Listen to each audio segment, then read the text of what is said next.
సమం పశ్యన్ హి సర్వత్ర సమవస్థితమీశ్వరం నహి నస్త్యాత్మనాత్మానం తతో యాతి పరాంగతిం. ఈ శరీరము గుణములు మరియు ఇంద్రియముల సంచి మరియు కఫవాత పిత్తములనడి త్రిధాతువులు గల త్రికూటము. దీనియందే పంచమహాభూతములు కలియును మరియు ఇది అతి భయంకరమైనది. వివరించి చెప్పవలనన ఇది 5 కొండెల గల వృచ్చికముతో సమానమైనది, లేదా 5 వైపుల నుంచి మండుచున్న భయంకరమైన అగ్నిగా దీని నెరుంగవలెను, లేదా ఈ జీవరూపమున ఉన్న హింసా ప్రవృత్తి గల సింహమునకు లభించిన జాలినొందనగు లేళ్లు నివసించు ప్రదేశముగా ఎరుంగవలెను. ఈ విధమగు శరీరమునందుండి నిత్యబుద్ధి యొక్క బాకును అనిత్య భావమనడి పొట్టలో పొడిచి నిశ్చింతుడు కానివాడెవడుండును? కానివో అర్జున, జ్ఞానియగువాడు ఈ శరీరమున వసించినంత కాలము ఎన్నడును ఆత్మఘాతము నొనర్పడు మరియు శరీరపాతమైన పిదప అతడు ఆత్మతత్వమును కలిసి ఏకరూపుడగును. యోగులగు వారు తమకు గల యోగజ్ఞాన సామర్థ్యము వలన కోట్ల కొలది జన్మములను దాటి ఏ ప్రదేశమున ప్రవేశింతురో మరియు ఈ ప్రదేశము విడిచి మరి బయటకెచ్చటకును పోమని చెప్పుదురో, ఏది నామరూపాత్మక భూత సృష్టికి ఆవలి ఒడ్డో, ఏది నాదమునకు ఆవలి ఒడ్డున కలదియో, తురీయావస్థకు జన్మస్థానమో, దేనిని పరబ్రహ్మమందుమో, నదులన్నీయు సముద్రమునందు లీనమగు రీతిని దేనియందు మోక్షము మొదలుగా గల పరమగతులన్నీయు లీనమగును, ఆ పరబ్రహ్మ ప్రాప్త్యానంద సుఖములు తమంత తాము భూతకోటి యొక్క భేదభావమునకు తమ మనస్సునందు చోటివ్వక ఆత్మబుద్ధి ద్వారా అన్నింటి ఎడలను సమభావముతో వ్యవహరించు వారి యొక్క పాదములను కడుగుటకై వచ్చును. కోట్ల కొలది దీపములలో గల ప్రకాశము ఒకే విధముగను మరియు సమభావముగను ఉండు రీతిని ఆ అనాదియగు పరమాత్మ కూడా ఎల్లప్పుడూ అంతటను సమాన రూపమున నివసించుచుండును. ఓ అర్జున, తన జీవితావస్థయందే ఈ విధమగు సమత్వమును అనుభవించినట్టి పురుషుడు మరి ఎన్నడును జనన మరణ బంధనమున పడడు. కావుననే నేను కూడా అట్టి భాగ్యవంతుడుగు పురుషుని మాటిమాటికి స్తుతించుచుందును. ఏలనన అతని దృష్టి సదా సమభావమునందే లగ్నమై ఉండును. ప్రకృత్యైవ చ కర్మాణి క్రియమాణాని సర్వశః యః పశ్యతి తథాత్మానం అకర్తారం స పశ్యతి.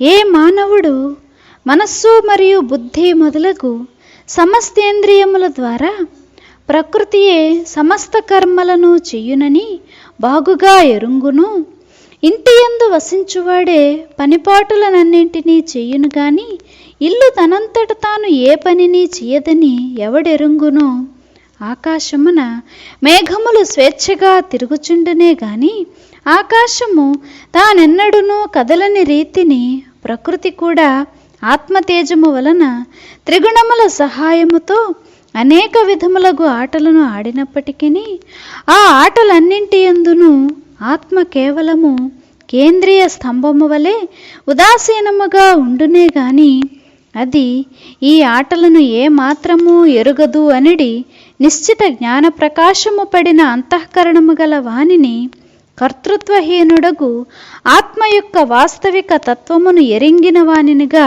ఎరుంగవలయును. యదా భూత పృథక్ భావం ఏకస్థమనుపశ్యతే తత ఏవ చ విస్తారం బ్రహ్మ సంపద్యతే తదా. ఓ అర్జున, వాస్తవముగా చూచినచో మానవుని దృష్టి యందెప్పుడు భూతకోటి యొక్క ఆకృతులందలి నానాత్వ భేదభావము ఉండదో మరియు ఆకృతులన్నీ ఏకరూపముగా కనిపించునో అప్పుడే అతనికి ఇవన్నీ బ్రహ్మస్వరూపములే అని ప్రతీతమగును. నీటియందు అలలు, స్థలములందు మృత్తికా కణములు, రవిమండలమునందు కిరణములు, శరీరమున అవయవములు, మనస్సునందు భిన్న భిన్న భావములు, లేదా ఒకే అగ్నియందు అనేక సాకారపు నిప్పురవ్వలు ఉండు రీతిని ఈ భూతాకారములన్నీ ఆ ఏకాత్మవేనని జ్ఞానదృష్టికి కనిపించినప్పుడే మానవునకు బ్రహ్మ సంపత్తి అనడి ఓడ చేజిక్కును. అప్పుడా మనుష్యుడు ఎటు చూచినా అటు అతనికి కేవలము బ్రహ్మస్వరూపమే కనిపించును. అతడందువలన అపారమగు సుఖమును పొందును. ఓ అర్జున, ఈ తలంపుతోనే నీకు ప్రకృతి పురుషుల వ్యవస్థను బోధించి తిని, అమృతము లభించినట్లను లేదా దాచి ఉంచిన ధనము లభించినట్లను నీకీ పరమయోగ్యతా లాభము కలిగినది. కానీ ఓ అర్జున, నీకు ఈ విషయము పూర్తిగా అనుభవములోనికి రానంత వరకు నీ మనస్సున దీనిని గురించిన దృఢ నిశ్చయము కలుగనేరదు. అయినప్పటికీ మహత్వపూరితమగు 1-2 సంగతులను నీకు చెప్పదలిచితిని. ముందుగా నీ మనసును నా వైపు మరల్చి నేను చెప్పునట్టి విషయములను వినుము అని శ్రీకృష్ణుడు ఆ విషయములను ఈ విధముగా చెప్పసాగెను.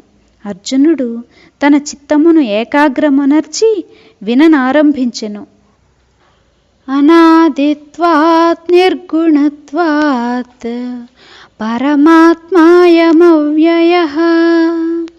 శరీరస్థోపి కౌంతేయ న కరోతి న లిప్యతే. శ్రీకృష్ణుడు ఇటుల చెప్పెను. ఓ అర్జున, సూర్య ప్రతిబింబము నీటియందు పడును, కానీ ఆ నీరు ఆ సూర్యుని కంటదు. పరమాత్మ స్వరూపము ఇట్టి సూర్యుని వంటిది. ఏలనన సూర్యుడు నీటికి పూర్వము ఉండెను, అటు తర్వాత కూడా ఉండును.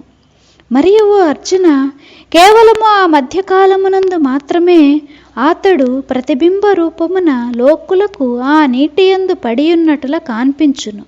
కానీ వాస్తవమునకు అతడు యథాప్రకారముగానే ఉండును.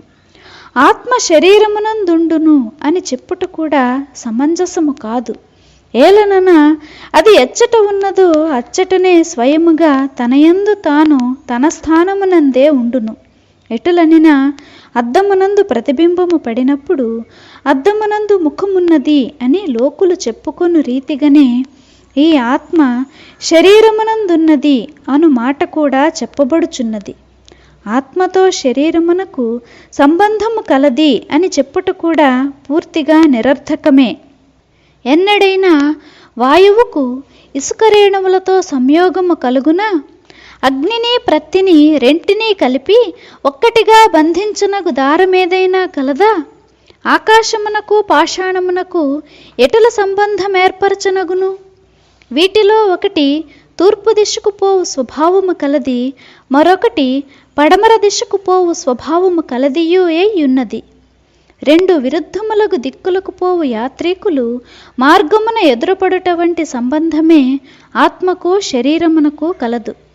ప్రకాశమునకు అంధకారమునకు, జీవితునకు మృతునికి ఎట్టి పోలిక కలదో అట్టి పోలికయే ఆత్మకు శరీరమునకు కలదు. రాత్రికి పగలునకు, బంగారమునకు ప్రత్తికి ఎంత భేదము కలదో ఆత్మకు శరీరమునకు కూడా అంతే భేదము కలదు. ఈ శరీరము పంచభూతములతో సృష్టింపబడినది, కర్మబంధములచే బంధింపబడినది. జనన మరణములనడి సుడిగుండమున శాశ్వతముగా తిరుగుచుండునట్టిది అయి ఉన్నది. ఈ శరీరము కాలుడనడి అగ్ని యొక్క ముఖమున పడిన అతి చిన్నదగు వెన్నముద్ద వంటిది.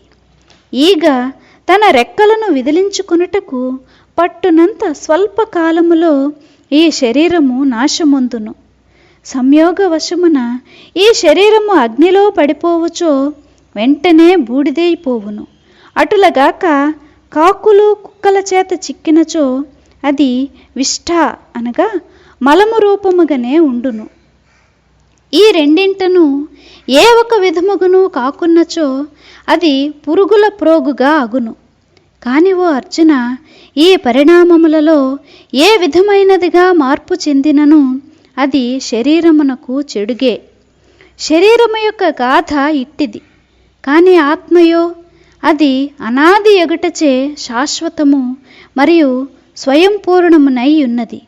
అది నిర్గుణమగుట వలన కళాసహితము అనగా పూర్ణము కాదు, కళారహితము అనగా అపూర్ణము కాదు. అది కర్మలు చేయనిది కాదు, చేయునట్టిది కాదు, సూక్ష్మమైనది కాదు, స్థూలమైనదియూ కాదు. అది రూపము లేనిది. అందుచే దానికి ఆభాస గాని నిరాభాస గాని, ప్రకాశము గాని అప్రకాశము గాని, అల్పత్వము గాని విస్తృతత్వము గాని ఇట్టివేవియూ కలవని చెప్పజాలము. అది శూన్య స్వరూపము. అందువలన అది బోలిది కాదు, గట్టిది కాదు, ఏది అయినా ఉన్నది కాదు, ఏదియూ లేనిది కాదు, మూర్తివంతము కాదు, మూర్తిరహితము కాదు. అది కేవలము ఆత్మరూపము. అందుచే అందు ఆనందము లేదు, ఆనందము లేకపోవటయూ లేదు, ఏకత్వము లేదు, అనేకత్వము లేదు. అది ముక్తము కాదు, బంధింపబడినదియూ కాదు. అది అలక్ష్యమైనది. అందుమూలమున అది ఇంత ఉన్నది, అంత ఉన్నది. అది తనంత తానే చేయబడినది, ఇతరులచే తయారు చేయబడినది. అది మాట్లాడును లేదా మూగది అని చెప్పుటకు వీలు కానిది. అది సృష్టితో పాటు జన్మించుటయూ లేదు, సృష్టి సంహారముతో పాటు నాశము చెందుటయూ లేదు. ఏలనన అది ఉత్పత్తి మరియు నాశములు రెంటికి లయస్థానమై ఉన్నది. అది అవ్యయము. అందుచే అది కొలుచుటకు గాని వర్ణించుటకు గాని వీలు కానిది. అది పెరుగదు మరియు తరుగదు. అది ఎన్నడూనూ సారము లేనిది కాదు, అంతమును పొందదు. ఇట్టి స్థితిలో ఇట్టి స్వరూపమున ఆత్మ ఉన్నప్పుడు ఆత్మ శరీరమునందుండును అని చెప్పు మాటలు సఖుడవగు ఓ అర్జున, మఠము యొక్క ఆకారముననుసరించి ఆకాశమునకు నామకరణము చేయుట వంటిది. ఆత్మ కూడా ఆ ఆకాశము వలె సర్వవ్యాప్తి. శరీరాకృతులు వచ్చును పోవును, కానీ ఆత్మ ఒకే రీతిని ఉండును. రాత్రింబవళ్ళు నిరంతరము వచ్చుచూ పోవుచుండు రీతిని ఆత్మ యొక్క శక్తి వలన ఈ శరీరములు కూడా ఏర్పడుచుండును మరియు నాశమొందుచుండును. కావుననే ఆత్మ ఈ శరీరమునందున్నప్పటికీ దేనిని చేయించదు మరియు ఏదియును చేయదు. ఎదుటకు వచ్చిన కర్మలతో దానికి ఏ విధముగు సంబంధము ఉండదు. కావున దాని స్వరూపమునందెన్నడును ఏ విధముగు లోటు రాదు మరియు పూర్ణత్వమును రాదు. అది శరీరమునందున్నప్పటికీ శరీర భావములతో ఎన్నడును లిప్తము కాదు. యథా సర్వగతం సూక్ష్మాత్ ఆకాశం నోపలిప్యతే సర్వత్రావస్థితో దేహే తథాత్మానోపలిప్యతే. ఆకాశము లేని ప్రదేశమేదియూ లేదు. కానీ ఏ ప్రదేశం యొక్క మాలిన్యము గాని దోషము గాని దానిని మలినపరచజాలదు, దూషితముగా చేయజాలను లేదు. ఇదే విధమున ఆత్మ కూడా అన్ని ప్రదేశములందును అన్ని శరీరములందును కలదు. కానీ అది ఎన్నడూను ఏ ప్రదేశము లేక శరీరము యొక్క సాంగత్య దోషము వలన మలినము కానేరదు. నీకీ విషయము మాటిమాటికి చెప్పుటలో గల ఉద్దేశము క్షేత్రజ్ఞుడు వాస్తవమునకు క్షేత్రహీనుడని బోధపడునటుల చేయుటయే.